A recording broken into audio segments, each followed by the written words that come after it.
और दोस्तों, मैं सुनील अमृत संसार अकादमी पर आप सभी का स्वागत है।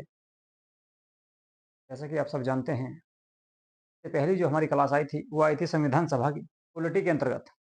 भारतीय राज्य व्यवस्था का अध्ययन कर रहे हैं। भारतीय राज्य व्यवस्था में आपका इससे पहले जो एक क्लास आई थी, एक वीडियो आई थी, वो आई थी आपकी संविधान सभा की। आज इंडियन पॉलिटी का दूसरा चैप्टर है और इस चैप्टर का नाम है भारतीय संविधान की अनुसूचियाँ। जिन बच्चों ने चैनल को सब्सक्राइब नहीं किया है, वे सभी चैनल को सब्सक्राइब जरूर कर लें, ठीक है। चलिए आज स्टार्ट करते हैं भारतीय संविधान की अनुसूची। भारतीय संविधान की अनुसूची की अगर बात करें तो मूल संविधान, मैंने आपको पिछली क्लास में बताया था कि मूल संविधान उस संविधान को कहा जाता है, मूल संविधान उस संविधान को कहा जाता है जो 26 जनवरी 1950 ईस्वी को लागू हुआ था। 26 जनवरी 1950 ईस्वी को जो संविधान लागू हुआ था उसे मूल संविधान के नाम से जाना जाता है। तो मूल संविधान में 8 अनुसूचियां थी। मूल संविधान में 8 अनुसूचियां थी, लेकिन अब इनकी संख्या 12 हो चुकी है, क्योंकि 4 अनुसूचियां बाद में संविधान संशोधन के माध्यम से जोड़ी गई हैं, ठीक है। देखिए, मूल संविधान में 8 अनुसूचियां थी। मूल संविधान में कितनी अनुसूचियां थी? तो 8 अनुसूचियां थी मूल संविधान में। लेकिन अब इनकी संख्या कितनी हो चुकी है? मूल संविधान में 8 अनुसूचियां थी, लेकिन अब इनकी संख्या 12 हो चुकी है। अब टोटल अगर संख्या बात करेंगे इनकी तो 12 है। इन 12 अनुसूचियों को देखते हैं कौन-कौन सी हैं। चलिए जी, सबसे पहले देखते हैं अनुसूची नंबर 1। अनुसूची 1। अनुसूची 1 की बात करें अगर, तो अनुसूची 1 में संघ राज्य व केंद्र शासित प्रदेशों का उल्लेख किया गया है। संघ मतलब कि भारत, राज्य मतलब जो 28 राज्य हैं वर्तमान में, उन सभी का उल्लेख है। इसके बाद और 8 केंद्र शासित प्रदेश है। तो एक देश यानी कि भारत है, इसके अलावा 28 राज्य और 8 केंद्र शासित प्रदेश, इन सभी का उल्लेख अनुसूची 1 में किया गया है। तो संघ संघ यानी कि भारत, राज्य 28 राज्य और केंद्र शासित प्रदेश यूटी 8 केंद्र शासित प्रदेश हैं वर्तमान में। कुल मिलाकर जो है 8 केंद्र शासित प्रदेश, 28 राज्य और एक देश भारत, इन सभी का जो उल्लेख किया गया है, इन सभी का जो प्रावधान किया गया है, वो अनुसूची 1 में किया गया है। बात करें अनुसूची 2 की, तो अनुसूची 2 में भारत के विशिष्ट पदाधिकारियों के, यानी कि भारत के जो बड़े पदाधिकारी हैं, भारत के जो उच्च पदाधिकारी हैं, उनके वेतन और भत्तों का उल्लेख अनुसूची 2 में किया गया है। अनुसूची 2 में भारत के विशिष्ट पदाधिकारियों के वेतन एवं भत्तों का उल्लेख किया गया है, यानी कि उनकी सैलरी क्या होगी प्लस उनको भत्ता जो खर्च दिया जाता है, उसका उल्लेख भी अनुसूची 2 में किया गया है। बात करें अनुसूची 3 की, तो अनुसूची 3 में भारत के विशिष्ट पदाधिकारियों के ही शपथ का उल्लेख किया गया है कि कौन सा अधिकारी क्या शपथ लेगा। कौन सा अधिकारी क्या शपथ लेगा? तो भारत के विशिष्ट पदाधिकारी किनको माना गया है? विशिष्ट पदाधिकारी माना गया है जैसे कि आपके राष्ट्रपति, राष्ट्रपति, राष्ट्रपति के अलावा उपराष्ट्रपति, उपराष्ट्रपति, उपराष्ट्रपति के अलावा बात करें प्रधानमंत्री के अलावा समस्त मंत्री, हाई कोर्ट व सुप्रीम कोर्ट के न्यायाधीश, हाई कोर्ट व सुप्रीम कोर्ट के न्यायाधीश, ठीक है, महान्यायवादी, तो उन सभी को भारत के विशिष्ट पदाधिकारी माना गया है, जैसे कि राष्ट्रपति, उपराष्ट्रपति, प्रधानमंत्री, समस्त मंत्री आ जाएंगे उसके अंतर्गत, ठीक है। इसके अलावा हाई कोर्ट, सुप्रीम कोर्ट के मुख्य न्यायाधीश, इसके अलावा अगर बात करें निर्वाचन आयोग, संघ लोक सेवा आयोग के प्रमुख, ठीक है, इन सभी के जो अधिकारी होते हैं उनको भारत में विशिष्ट पदाधिकारियों का दर्जा दिया गया है। तो अनुसूची 2 में दिया गया है विशिष्ट पदाधिकारियों के वेतन और भत्तों का उल्लेख, और 3 में है उनके शपथ का उल्लेख। बात करें अनुसूची नंबर 4 की, तो अनुसूची 4 में जो उल्लेख किया गया है, अनुसूची 4 में कहा गया है कि राज्यसभा में सीटों का आवंटन, राज्यसभा में सीटों का आवंटन, कि प्रत्येक राज्य से कितनी-कितनी सीटें आनी है, ठीक है। एक राज्य से कितनी सीटें आएगी राज्यसभा में, तो उन सभी का उल्लेख किया गया है किसमें?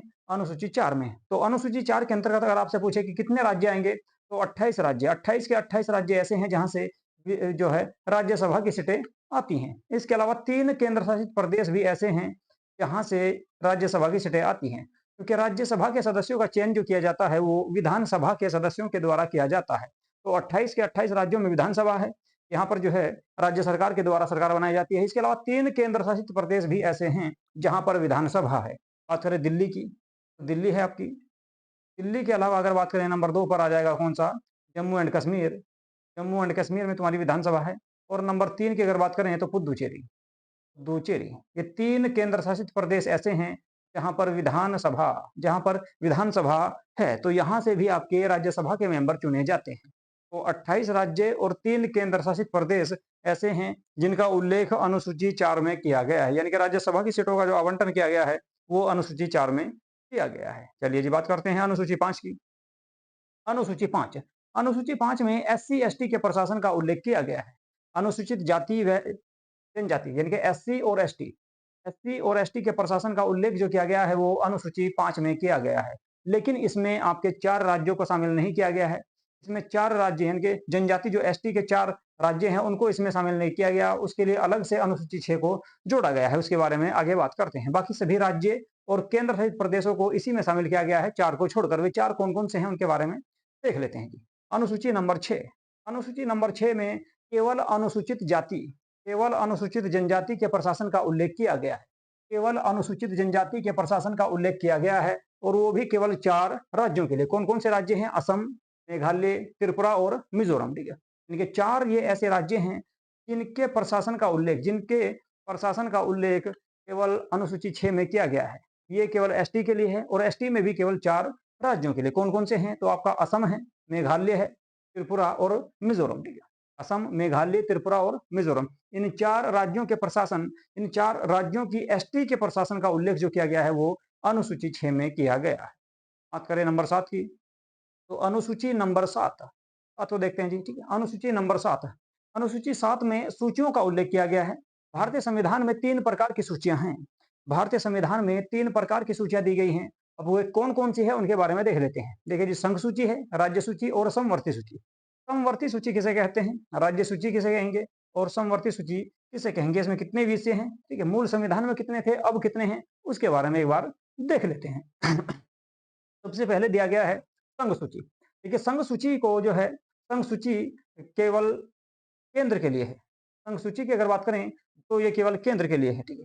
यानी कि संघ सूची की अगर बात करें तो केंद्र के लिए है, यानी कि केंद्र सरकार जिन विषयों पर कानून बनाती है, केंद्र सरकार को जो प्रावधान, जो विषय दिए गए हैं उन सबको संघ सूची में शामिल किया गया है। संघ सूची केंद्र सरकार के लिए है।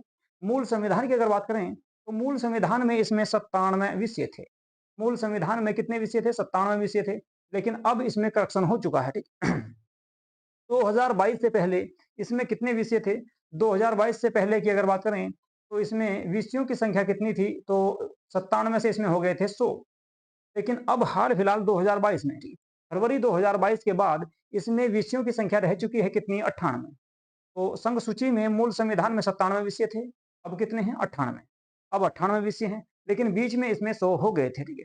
आपका जो है बुकों में अभी इसमें जो है तो दिया गया होगा। जो 2022 से पहले की पब्लिश बुकें हैं, 2022 से पहले जो बुकें छपी हुई हैं, उन सब में अनुसूचियों ओ सॉरी संघ सूची में जो विषयों की संख्या दी गई है वो 100 दी गई है। लेकिन अभी हाल फिलहाल में जो इसकी संख्या है, ठीक है, तो वो कितनी है? 98। क्योंकि 2 विषय ऐसे थे जो जीएसटी यानी कि कर से संबंधित थे, उनको समाप्त कर दिया गया है, राज्य सूची से भी और संघ सूची से भी, ठीक है। बात करें संघ सूची की, तो संघ सूची केंद्र सरकार के लिए है, यानी कि केंद्र सरकार जिन विषयों पर कानून बना सकती है उन विषयों को शामिल किया गया है संघ सूची में। मूल संविधान में इनकी संख्या 97 थी, अब कितनी हो चुकी है? 98। बात करें राज्य सूची की, तो राज्य सूची यानी कि राज्य सरकार जिन विषयों पर कानून बनाती है उनको राज्य सूची के नाम से जाना गया है, यानी कि उन विषयों को राज्य सूची में शामिल किया गया है। मूल संविधान में इसमें 66 विषय थे। मूल संविधान में इसमें कितने विषय थे? 66, ठीक है। लेकिन बीच में इसमें कितने रह गए थे? 61, ठीक है। परंतु वर्तमान में अगर बात करें राज्य सूची की संख्या, ठीक है, राज्य सूची के विषयों की संख्या तो 59 यानी कि 59 रह चुकी है, ठीक है। तो 2 उससे भी समाप्त कर दिया और 2 यहाँ से भी। वहां पे 100 थे तो वहां 98 रह चुके, यहाँ पे 61 थे, 61 में से 2 निकाल दिए गए तो कितने रह गए? 59, ठीक है। अब बात करें समवर्ती सूची। समवर्ती सूची के अंतर्गत यानी कि केंद्र सरकार व राज्य सरकार दोनों कानून बना सकती है। समवर्ती सूची में जिन विषयों को शामिल किया गया है उस पर केंद्र सरकार व राज्य सरकार दोनों के द्वारा कानून बनाया जा सकता है, ठीक है। और मूल संविधान में इसमें 43 विषय थे, 47।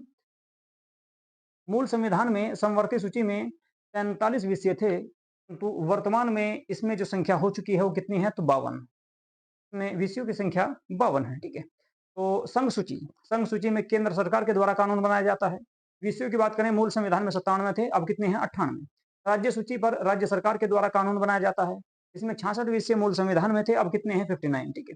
समवर्ती सूची की बात करें, समवर्ती सूची में राज्य सरकार व केंद्र सरकार दोनों के द्वारा कानून बनाया जा सकता है।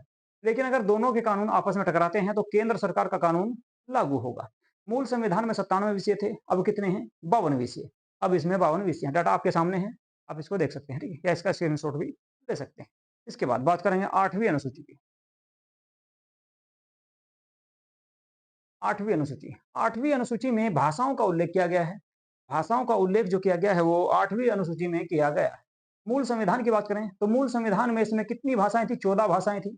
मूल संविधान में 14 भाषाएँ थी 8वीं अनुसूची में, लेकिन अब इनकी संख्या कितनी हो चुकी है? 22, क्योंकि अनेक बार इसमें संविधान संशोधन करके भाषाओं को शामिल किया गया है। तो कौन-कौन सी भाषाएँ इसमें जोड़ी गई हैं बाद में, उनके बारे में बात करेंगे, ठीक है? 14 भाषाएँ मूल संविधान में थी, अब हो चुकी है कितनी? 22। तो 15वीं भाषा की अगर बात करें, तो 15वीं भाषा इसमें जो जोड़ी गई थी वो सिंधी थी। 15वीं भाषा जो है सिंधी को 15वीं भाषा के रूप में संवैधानिक दर्जा दिया गया है, यानी कि भारतीय संविधान की 8वीं अनुसूची में शामिल किया गया। अब बात करें 16वीं, 17वीं, 18वीं, ठीक है? 3 भाषाएँ जोड़ी गई आपकी, नेपाली, कोंकणी और मणिपुरी, ठीक है? नेपाली, कोंकणी और मणिपुरी, ठीक है? वो 18 हो चुकी थी, लेकिन अब अगर बात करें 19, 20, 21, 22, ठीक है? ये सबसे बाद में जोड़ी गई। बोडो, डोगरी, मैथिली और संथाली। बोडो, डोगरी, मैथिली, संथाली सबसे बाद में जोड़ी गई। तो इनसे क्वेश्चन आ जाता है कि भई ये कब जोड़ी गई थी, ठीक है? तो एक 92वां संविधान संशोधन, 92वां संविधान संशोधन हुआ था आपका कब? 2003 में। 92वां संविधान संशोधन 2003 में हुआ और उसमें 4 भाषाएँ जोड़ी गई, बोडो, डोगरी, मैथिली, संथाली, ठीक है? अगर बात करें बोडो की, तो बोडो जो भाषा है, ये असम राज्य की है, असम राज्य की है। डोगरी आपकी जम्मू कश्मीर की है। मैथिली की बात करें तो बिहार की है और संथाली झारखंड की। बोडो असम की है, डोगरी जम्मू कश्मीर की है, मैथिली बिहार की है और संथाली की बात करें तो झारखंड की है, ठीक है? तो 8वीं अनुसूची में मूल संविधान में 14 भाषाएँ थी, वर्तमान में इनकी संख्या 22 हो चुकी है, ठीक है? 14 के बाद जो 15वीं जोड़ी गई वो सिंधी जोड़ी गई, 16वीं, 17वीं, 18वीं नेपाली, कोंकणी और मणिपुरी जोड़ी गई। इसके अलावा 4 भाषाएँ सबसे बाद में जोड़ी गई। लास्ट का जो अपडेट हुआ था इसमें, वो 92वां संविधान संशोधन 2003 के द्वारा हुआ और उसमें 4 भाषाएँ जोड़ी गई, बोडो, डोगरी, मैथिली, संथाली, ठीक है? तो ये 8 अनुसूचियाँ थी जो मूल संविधान की थी। इसके बाद कुछ अनुसूचियाँ इसमें संविधान संशोधन के माध्यम से जोड़ी गई। यानी कि कुल मिलाकर 4 जो अनुसूचियाँ जोड़ी गई हैं, वो बाद में जोड़ी गई। कब-कब जोड़ी गई, किस प्रधानमंत्री के समय जोड़ी गई और कौन-सा उसके लिए संविधान संशोधन हुआ था, उसके बारे में बात करेंगे। संविधान संशोधन के द्वारा जोड़ी गई अनुसूची। एक बार ये पहले की जो अनुसूचियाँ थी, मैं उनके बारे में आपको रिपीट करा देता हूँ। सबसे पहले अनुसूची नंबर 1, अनुसूची नंबर 1 में क्या दिया गया है, तो संघ राज्य और केंद्र शासित प्रदेशों का उल्लेख उसमें किया गया है। दूसरी अनुसूची की बात करें, तो दूसरी अनुसूची में भारत के विशिष्ट पदाधिकारियों के वेतन एवं भत्तों का उल्लेख किया गया है। विशिष्ट पदाधिकारी मतलब कि जो भारत के सर्वोच्च पदाधिकारी हैं, जैसे कि राष्ट्रपति, उपराष्ट्रपति, प्रधानमंत्री, मंत्रिपरिषद वगैरह, सुप्रीम कोर्ट, हाई कोर्ट वगैरह, उसमें सारे अधिकारी आ जाते हैं। इसके बाद बात करें अनुसूची 3 की, तो इसमें भारत के विशिष्ट पदाधिकारियों के शपथ का उल्लेख किया गया है। बात करें अनुसूची नंबर 4 की, तो अनुसूची नंबर 4 में दिया गया है कि राज्यसभा में सीटों का आवंटन, यानी कि किस राज्य से राज्यसभा में कितनी सीटें आएँगी, इस सब का उल्लेख आपका अनुसूची 4 में किया गया है और उसमें 28 राज्य व 3 केंद्र शासित प्रदेशों को शामिल किया जाता है। अनुसूची 5 की बात करें, अनुसूची 5 में दिया गया है एससी-एसटी के प्रशासन का उल्लेख। एससी-एसटी के प्रशासन का उल्लेख अनुसूची नंबर 5 में किया गया है। नंबर 6 की बात करें, अनुसूची नंबर 6, उसमें केवल एसटी के प्रशासन का उल्लेख किया गया है और वो भी केवल 4 राज्यों के लिए। 4 राज्य कौन-कौन से हैं? असम, मेघालय, त्रिपुरा, मणिपुर, असम, मेघालय, त्रिपुरा, मणिपुर, ये 4 उसमें राज्य हैं जिनमें एसटी के प्रशासन का उल्लेख किया गया है अनुसूची 6 के लिए। अनुसूची 7 की बात करें, तो अनुसूची 7 में सूचियों का उल्लेख किया गया है। मूल संविधान सॉरी भारतीय संविधान में 3 प्रकार की सूचियों का प्रावधान है। 3 प्रकार की सूचियों का प्रावधान है, कौन-कौन सी हैं? एक है आपकी संघ सूची। संघ सूची में केंद्र सरकार के द्वारा कानून बनाया जाता है। मूल संविधान में उसमें 97 विषय थे, अब 98 हैं, बीच में 100 हो गए थे। इसके बाद बात करें राज्य सूची की, राज्य सरकार के द्वारा उसमें कानून बनाया जाता है। मूल संविधान में 66 विषय थे, बीच में 61 हो चुके थे, अब जा आपके 59 हैं, यानी कि 59 हैं। बात करें समवर्ती सूची की, समवर्ती सूची पर केंद्र व राज्य सरकार दोनों के द्वारा कानून बनाया जाता है। यदि केंद्र व राज्य सरकार दोनों के कानून आपस में टकराते हैं या एक दूसरे के समान होते हैं, तो केंद्र का कानून ही उसमें लागू किया जाता है। मूल संविधान में 97 विषय थे, अब 52 विषय उसमें हो चुके हैं। बात करें 8वीं अनुसूची की, तो भाषाओं का उल्लेख उसमें किया गया है। मूल संविधान में 14 भाषा थी, अब उनकी संख्या 22 हो चुकी है। 14 के बाद अगर 15वीं की बात करें तो सिंधी जोड़ी गई। सिंधी के बाद में आपकी 16वीं, 17वीं और 18वीं कौन-कौन सी थी? तो इसमें थी आपकी नेपाली, कोंकणी और मणिपुरी, ठीक है? के बाद 4 भाषाएँ सबसे बाद में जोड़ी गई और वो 92वां संविधान संशोधन किया गया था 2003 में, अटल बिहारी वाजपेयी के काल में। उसमें आपकी 4 भाषाएँ जोड़ी गई, बोडो, डोगरी, मैथिली और संथाली। बोडो असम राज्य की है, संथाली की बात करें झारखंड की है, ठीक है? डोगरी की बात करें जम्मू कश्मीर की है, मैथिली की अगर बात करें तो बिहार की है। तो ये आपकी 8 अनुसूचियाँ थी जो मूल संविधान में थी। उसके बाद संविधान संशोधन के द्वारा कुछ अनुसूचियाँ जोड़ी गई हैं, तो कौन-कौन सी हैं? 4 अनुसूची उसमें जोड़ी गई है। अनुसूची 9, 10, 11, 12, यानी कि 8 के बाद 9, 10, 11 और 12, ये 4 अनुसूचियाँ बाद में संविधान संशोधन के माध्यम से जोड़ी गई हैं, ठीक है। अब इनको देख लेते हैं। तो सबसे पहले देखेंगे अनुसूची नंबर 9, 8 के बाद जो 9वीं जोड़ी गई थी, इसके लिए पहला संविधान संशोधन किया गया कब? 1951 में। ये भूमि सुधार संबंधी व्यवस्था, इसमें भूमि सुधार संबंधी प्रावधान इसमें किए गए थे। तो 9वीं अनुसूची जो जोड़ी गई, वो पहला ही संविधान संशोधन हुआ कब? 1951 में। अगर बात करें प्रधानमंत्री की, तो इस समय जो भारत के प्रधानमंत्री थे, वे आपके नेहरू थे, पंडित जवाहरलाल नेहरू भारत के पहले प्रधानमंत्री थे और उनके ही कार्यकाल में आपकी 9वीं अनुसूची जोड़ी गई थी। चलिए जी, बात करते हैं 10वीं अनुसूची की। 10वीं जो अनुसूची जोड़ी गई, उसके लिए 52वां संविधान संशोधन 1985 में किया गया। 52वां संविधान संशोधन 1985 में किया गया और इस समय देश के प्रधानमंत्री कौन थे? तो राजीव गांधी। राजीव गांधी कार्यकाल में भारत के सबसे युवा प्रधानमंत्री इनको माना जाता है, राजीव गांधी को। तो इन्हीं के कार्यकाल में 52वां संविधान संशोधन किया गया और उसमें 10वीं अनुसूची भारतीय संविधान में जोड़ी गई और दल बदल कानून का प्रावधान इसमें लगाया गया। दल बदल कानून का प्रावधान इसमें लाया गया, ठीक है। दल बदल कानून क्या होता है? ठीक है, दल बदल कानून का मतलब है, जब लोकसभा या विधानसभा का चुनाव होता है, तो उसमें अनेक दल जो है चुनाव जीतते हैं, ठीक है। तो उसके बाद जीतने के बाद वे जो है अपनी पार्टी छोड़कर दूसरी पार्टी में चले जाते हैं, ठीक है। लेकिन दल बदल कानून के माध्यम से ये कहा गया कि जो व्यक्ति जिस दल से, यानी कि जिस चुनाव चिन्ह से, जिस पार्टी से अपना चुनाव जीतेगा, उसे उसी दल में रहना होगा, ठीक है। यदि वो अपने दल को छोड़कर जाता है, तो उसकी मेंबरशिप यानी कि उसकी सदस्यता रद्द कर दी जाएगी। इसी को दल बदल कानून कहा गया। यानी कि दल बदलने पर रोक इस कानून में लगाई गई थी। दल को बदलने में इस कानून में रोक लगाई गई। लेकिन इसमें यह भी कहा गया कि यदि किसी दल के 1/3 या उससे अधिक मेंबर 1/3 या उससे अधिक मेंबर अपने दल को छोड़कर जाते हैं, तो उन पर यह कानून लागू नहीं होगा। यानी कि यदि किसी दल, मान के चलो किसी दल के पास में 90 सीटें हैं, अगर किसी दल के पास में 90 सीटें हैं, अगर वो इसका 1/3 या उससे ज्यादा मेंबर उस पार्टी को छोड़कर, उस दल को छोड़कर जा रहे हैं किसी दूसरे दल में, तो उन पर यह कानून लागू नहीं होगा। यानी कि 3-3-9, यानी कि 90 में से अगर 30 90 में से अगर 30 विधायक या सांसद अपने दल को छोड़कर दूसरे दल में जा रहे हैं, 30 या 30 से अधिक, ठीक है, 30 या 30 से अधिक छोड़कर अपने दल को जा रहे हैं, तो उन पर यह कानून लागू नहीं होगा। लेकिन अगर 1, 2 या 30 से कम जा रहे हैं, 1/3 से कम जा रहे हैं, तो उन पर यह कानून लागू होगा और ऐसे में उनकी मेंबरशिप यानी कि उनकी सीटें कैंसिल कर दी जाएगी, उनकी सदस्यता रद्द कर दी जाएगी और वो सीट खाली हो जाएगी, वहां पर दोबारा से चुनाव होगा। तो इसी को दल बदल कानून कहा गया। ये 52वां संविधान संशोधन था। इसके लिए 1985 में लाया गया। राजीव गांधी इस समय देश के प्रधानमंत्री थे और 10वीं अनुसूची में इसको शामिल किया गया था। बात करें 11वीं अनुसूची की, तो 11वीं और 12वीं अनुसूची एक ही वर्ष में जोड़ी गई। तो 11वीं अनुसूची की बात करेंगे सबसे पहले। इसमें 73वां संविधान संशोधन 1992-93 में लाया गया। 73वां संविधान संशोधन 1992-93 में लाया गया। इस समय अगर देश के प्रधानमंत्री की बात करें तो पीवी नरसिम्हा राव, पीवी नरसिम्हा राव देश के प्रधानमंत्री थे। पीवी नरसिम्हा राव इस समय देश के प्रधानमंत्री थे। उनके समय 73वां संविधान संशोधन 1992 में लाया गया, 93 में इसको लागू कर दिया गया। इसमें पंचायत को संवैधानिक दर्जा दिया गया। पंचायत को संवैधानिक दर्जा इसमें दिया गया था। पंचायतों को संवैधानिक दर्जा इसमें दिया गया और पंचायत के लिए अगर बात करें तो 29 विषय इसमें रखे गए थे। पंचायत के लिए 29 विषय रखे गए थे। इसके अलावा तुम्हारा पंचायत का जो अलग से चैप्टर भी आएगा आपका, ठीक है, उसमें सारा डिटेल्स इसमें बताऊंगा कि कौन कौन से विषय हैं, कौन सी अनुसूची है, कौन से इसके आर्टिकल हैं, ठीक है, क्या क्या इसमें प्रावधान है, ठीक है, और भारतीय इतिहास में या भारतीय संविधान में क्या क्या इसमें जो है प्रावधान किए गए थे, ठीक है, और कहाँ से इसको लाया गया, किस तरह से। कुल मिलाकर अगर बात करें यहाँ पर, तो 11वीं अनुसूची में पंचायतों का उल्लेख किया गया है। यानी कि पंचायतों को संवैधानिक दर्जा दिया गया। मूल जो है इसमें अगर बात करें पंचायतों की, तो 29 विषय रखे गए हैं पंचायत के लिए, जिस क्षेत्र में वे लोग कार्य करते हैं, ठीक है। तो ये आपका 73वां संविधान संशोधन हुआ था 1992-93 में।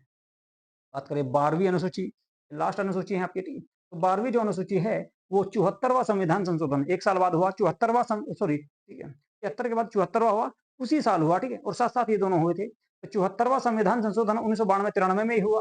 प्रधानमंत्री सेम रहेंगे आपके पीवी नरसिम्हा राव, ठीक है।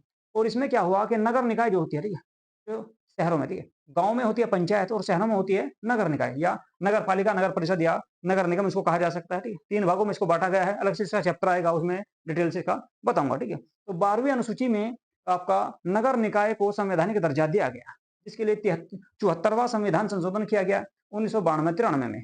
और विषयों की अगर बात करें तो 18 विषय इसमें रखे गए थे और पीवी नरसिम्हा राव इसमें प्रधानमंत्री थे इस समय, ठीक है। तो 4 अनुसूचियां बाद में जोड़ी गई, ठीक है। ठीक है, सबसे पहले मैंने आपको 8 जो अनुसूची थी उन सबको कराया, ठीक है, और 8 जो अनुसूचियां थी उन सब के बारे में बताया भी है। और कब किस पर जो है किसमें क्या था ये भी बताया है। एक बार और फिर से मैं रिपीट कर देता हूँ, सारी की सारी अनुसूचियाँ एक साथ आपकी रिपीट कर देता हूँ, ठीक है? चलिए अच्छा एक और बात है, ठीक है? तो पंचायत दिवस है, ठीक है? पंचायत जो दिवस है वो 24 अप्रैल को मनाया जाता है, ठीक है? ये क्वेश्चन भी एक बार आपका एग्जाम में आ चुका है, ठीक है? चलिए देखते हैं सबसे पहले अनुसूची नंबर 1 संघ, राज्य व केंद्र शासित प्रदेशों का उल्लेख इसमें किया गया है। अनुसूची नंबर 2 की अगर बात करें तो 2 में कहा गया है भारत के विशिष्ट पदाधिकारियों के वेतन और भत्तों का उल्लेख। 3 की बात करें तो 3 में कहा गया है भारत के विशिष्ट पदाधिकारियों के शपथ का उल्लेख। 4 में किया गया है आपका राज्यसभा की सीटों का आवंटन। 5 में एससी एसटी के प्रशासन का उल्लेख है। 6 में केवल एसटी के प्रशासन का उल्लेख है और वो भी केवल 4 राज्यों के लिए, असम, मेघालय, त्रिपुरा और मिजोरम। 7वीं की बात करें तो सूचियों का उल्लेख किया गया है। संविधान में 3 प्रकार की सूचियां हैं, संघ सूची, राज्य सूची और समवर्ती सूची। संघ सूची में मूल संविधान में 97 विषय थे, अब फिलहाल 98 हो चुके हैं। राज्य सूची में मूल संविधान में कितने विषय थे? 66 विषय थे, अब 59 रह चुके हैं। और समवर्ती सूची की अगर बात करें उसमें मूल संविधान में 47 विषय थे, अब कितने हैं? 52 हैं। संघ सूची में केंद्र कानून बनाता है, राज्य सूची में राज्य सरकार बनाएगी। बात करें समवर्ती सूची की तो उसमें दोनों के द्वारा कानून बनाया जाता है, ठीक है? तो इसके बाद बात करें 8वीं अनुसूची, भाषाओं का उल्लेख उसमें किया गया है। मूल संविधान में 14 भाषाएं थी, वर्तमान में इनकी संख्या 22 हो चुकी है। 14 के बाद जो 15वीं जोड़ी गई वो सिंधी जोड़ी गई, ठीक है? 16वीं 17वीं 18वीं की बात करें तो नेपाली, मणिपुरी और कोंकणी जोड़ी गई। इसके बाद 4 भाषाएं सबसे बाद में जोड़ी गई जिनके लिए 92वां संविधान संशोधन 2003 में किया गया। और कौन कौन सी थी? तो एक थी आपकी बोडो। बोडो कहाँ की है? असम की है। डोंगरी की बात करें, डोंगरी जो है आपकी जम्मू कश्मीर की है। संथाली की बात करें तो संथाली झारखंड की है और मैथिली की बात करें तो बिहार की है। ये 4 भाषाएं सबसे बाद में जोड़ी गई। इन्हीं से अक्सर क्वेश्चन आपके पूछे जाते हैं कि कब जोड़ी गई थी और कौन सा संविधान संशोधन हुआ, किस वर्ष हुआ। उस समय प्रधानमंत्री की बात करें तो 2003 में अटल बिहारी वाजपेयी देश के प्रधानमंत्री थे। इसके अलावा 8 अनुसूचियों के बाद 4 अनुसूचियां बाद में संविधान संशोधन के द्वारा जोड़ी गई। 9वीं अनुसूची के लिए पहला ही संविधान संशोधन किया गया 1951 में और भूमि सुधार संबंधी व्यवस्था इसमें की गई। नेहरू उस समय देश के प्रधानमंत्री थे। 10वीं अनुसूची की बात करें तो उसके लिए 52वां संविधान संशोधन हुआ 1985 में। दल बदल कानून उसमें लाया गया। राजीव गांधी उस समय देश के प्रधानमंत्री थे। 11वीं अनुसूची की बात करें तो 73वां संविधान संशोधन हुआ 1992-93 में और इसमें पंचायतों को संवैधानिक दर्जा दिया गया और पंचायतों के लिए 29 विषय इसमें रखे गए। बात करें प्रधानमंत्री की तो पीवी नरसिम्हा राव उसमें देश के प्रधानमंत्री थे। और लास्ट की अगर बात करें 12वीं अनुसूची की तो 12वीं अनुसूची के लिए 74वां संविधान संशोधन हुआ 1992-93 में ही। और इसमें नगर निकाय को संवैधानिक दर्जा दिया गया। नगर निकाय को संवैधानिक दर्जा दिया गया। देश के प्रधानमंत्री की बात करें तो सेम रहेंगे पीवी नरसिम्हा राव। और विषयों की बात करें तो 18 विषय आपके नगर निकाय में शामिल किए गए हैं। बात करें पंचायत दिवस की तो पंचायत दिवस जो है वो 24 अप्रैल को मनाया जाता है। पंचायत दिवस 24 अप्रैल को मनाया जाता है, ठीक है? तो ये आपकी भारतीय संविधान की अनुसूचियां थी। अक्सर इस चैप्टर से क्वेश्चन आते रहते हैं, ठीक है? तो आज की क्लास आप लोगों को कैसी लगी इसके बारे में आप जरूर बताएं, ठीक है? यदि कोई समस्या है तो कमेंट जो है कमेंट बॉक्स में आप लिख सकते हैं, ठीक है? इसके अलावा व्हाट्सएप पे भी आपका अगर कोई क्वेश्चन है तो उस पर आप पूछ सकते हैं। हमारा जो व्हाट्सएप नंबर है वो 7669034302, ठीक है? ये हमारा व्हाट्सएप नंबर है। अगर कोई समस्या है किसी भी प्रकार की आप कमेंट बॉक्स में भी पूछ सकते हैं। इसके अलावा व्हाट्सएप पे भी मैसेज कर सकते हैं, ठीक है? तो यदि आप लोगों ने हमारे चैनल को सब्सक्राइब नहीं किया है तो संसार अकेडमी के नाम से आप हमारे चैनल को सब्सक्राइब जरूर कर लें, ठीक है? और अगर वीडियो आपको अच्छी लग रही हो, ठीक है, ये जानकारी आपको अच्छी लगी हो तो आप इस वीडियो को जो है ज़्यादा से ज़्यादा शेयर करें और चैनल को सब्सक्राइब जरूर कर लें तथा वीडियो को लाइक भी करें। नमस्कार।